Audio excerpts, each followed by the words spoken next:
បាទសួស្តីទាំងអស់គ្នានេះគឺជាហាងកាហ្វេមួយកន្លែងដែលក្រុមហ៊ុនចិនបងប្អូនទាំងអស់គ្នាបាទដែលនៅខេត្តស្វាយរៀងរបស់យើងនៅផ្សារប្រសូតទួលត្របែកបងប្អូនទាំងអស់គ្នាណាបាទនេះគឺជាកៅអីនិងតុបាទបងប្អូនទាំងអស់គ្នាណាបាទហាងកាហ្វេមួយកន្លែងនេះទើបតែបង្កើតថ្មីទេបងប្អូនទាំងអស់គ្នាទើបតែបង្កើតទេហាងកាហ្វេមួយកន្លែងនេះបងប្អូនទាំងអស់គ្នាណាបាទនេះអ្នកទាំងអស់គ្នាដូចជាបានឃើញហើយបាទអ្នកទាំងអស់គ្នាណាបាទអ្នកទាំងគ្នាចង់ដឹងតែតម្លៃមួយកែវប៉ុន្មានដែរបងប្អូនទាំងអស់គ្នាបាទមួយកែវបងប្អូនទាំងអស់គ្នាណាចាំស្ដាប់នៅក្នុងខ្ញុំដាក់នៅខាងក្រោម comment ណាបងប្អូនទាំងអស់គ្នាបងប្អូនអាចចូលទៅ comment ដើម្បីមើលសំណួរដែលខ្ញុំបានប្រាប់បន្លែងតម្លៃនៅហាងកាហ្វេនេះបងប្អូនទាំងអស់គ្នាណាបាទខ្ញុំនឹងដាក់នៅក្រោម comment បងប្អូនទាំងអស់គ្នាបាទហាងកាហ្វេនេះគឺជាហាងកាហ្វេក្រុមហ៊ុនចិនទេបងប្អូនទាំងអស់គ្នាណាបាទគឺជាចិនគេមកបើកហាងកាហ្វេនៅស្វាយរៀងផ្សារប្រសូតទួលត្របែកបងប្អូនទាំងអស់គ្នាដែលបងប្អូនទាំងអស់គ្នាដែលគាត់នៅទឹកដីស្វាយរៀងបងប្អូនទាំងអស់គ្នាអាចមកហូបហាងកាហ្វេនេះបានបងប្អូនទាំងអស់គ្នាតម្លៃខ្ញុំដាក់នៅខាងក្រោម comment ណាបងប្អូនបាទកៅអីតុគេបាទគឺជាជឿទេបងប្អូនទាំងអស់គ្នាបាទគេ design មកសាមញ្ញទេបងប្អូនទាំងអស់គ្នាហាងកាហ្វេមួយនេះបាទបងប្អូនទាំងអស់គ្នាណាបាទនេះគឺជា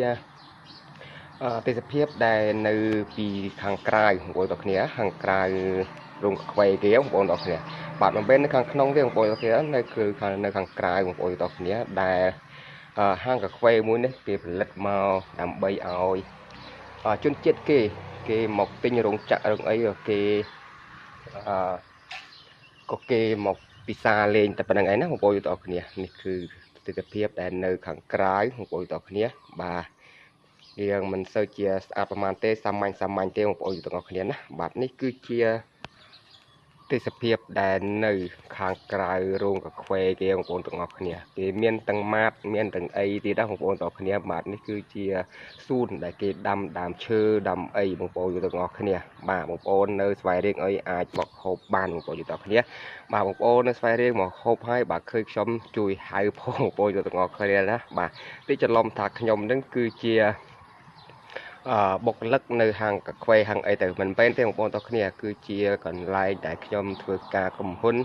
គឺខ្ញុំមានពេកទៀតពេមកទំនេរមកបង្ហាញប្រាប់អ្នកទាំងអស់គ្នាបន្តិចប៉ុណ្្នឹងឯងបងប្អូនទាំងអស់គ្នាបាទនេះជាហាងកាហ្វេរបស់គេបងប្អូនទាំងអស់គ្នាបាទសាមញ្ញមែនតើបងប្អូនទាំងអស់គ្នាបាទកូននេះគឺជាទីឃ្លាដែលនៅជុំវិញខាងមុខរោងកាហ្វេរបស់គេបងប្អូនទាំងអស់គ្នាបាទបងប្អូនអាចមើលទេសភាពបាទមានដាំដើមឈើដាំដើមផ្កាដាំអីបងប្អូនទាំងអស់គ្នាបាទ